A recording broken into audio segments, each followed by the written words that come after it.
Good morning. Welcome to my home, Spotted Horse Farm. And I call it Spotted Horse Farm because I have horses, and they're the reason I have this place. And their manure feeds my gardens and nourishes a lot of my plants, and their energy nourishes me.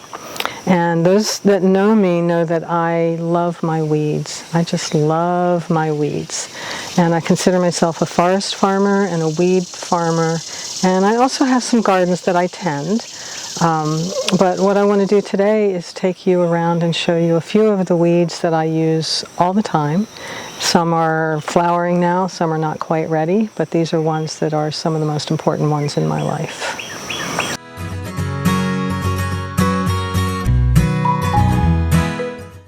This is the wild bee balm, Monarda didyma, and it's also called Oswego tea.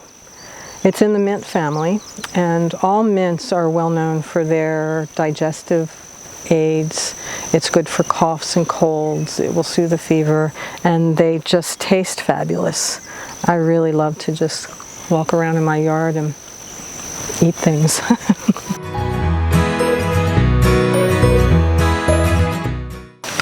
So I have three different what I would call classic mints that grow here.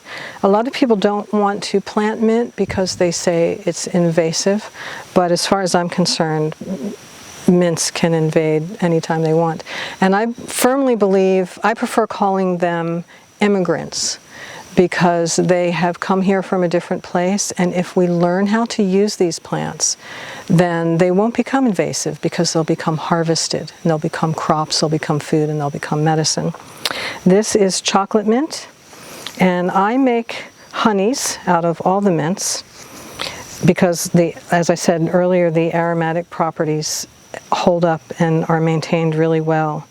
And this one has a very, very dark flavor, which I guess is why it got the name chocolate mint. It's a darker leaf, and it's not peppery. And this is spearmint, and to me, spearmint has more of a sweet flavor, whereas chocolate mint is dark, spearmint is more sweet. And again, I infuse it in honey, and then when I want my mint tea, I just take a spoonful of honey, and there you have it.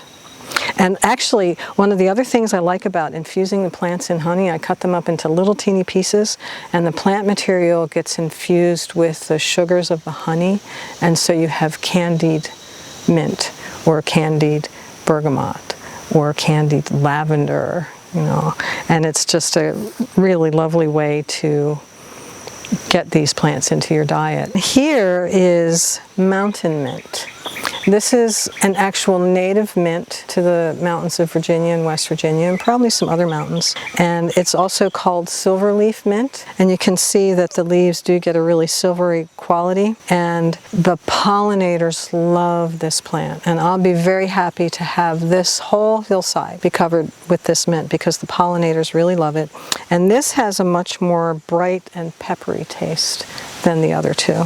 So the Monarda has a lemony taste, the chocolate mint has a dark taste, the spearmint has a sweet taste, and this has a bright pepperminty taste. So in the mint you get all of your flavors covered. This lovely plant right here is Hypericum perforatum, or some people know it as St. John's wort. I like to call it St. Joan's wort, the feminist in me. And perforatum, whenever you see a botanical name that has perforatum in it, it means that the stem looks like it comes right out of the leaves. There's not a distinct stem attachment to the leaf. There are a lot of varieties of this plant, and the way to determine if it's one of the medicinal ones is it will have little black dots on the flower, and those are the glands that produce the medicine.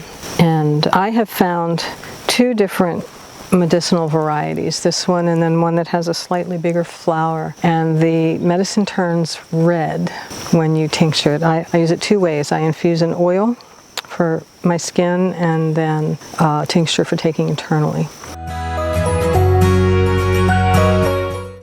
And when you have all these different things growing in your yard and you use them a lot, you can begin to taste the differences. And one of the things that I really like to do with the plants medicinally is, yes, I will research them and I will read about them to learn what their medicinal constituents are, but I also live with them. I like to spend my time, I'll look at what bugs are growing on the plants or living on the plants, because they're complete environments on their own. And when I make a product, I work with it within myself. Before I ever share anything with another person, I've used it myself for at least a year, because then I can say this is what it does for me. Because herbal medicine is a very personal thing, and what a plant does for me might be a little bit different from what it does for somebody else. So I really like to spend time with my plants and get to know them as beings on their own.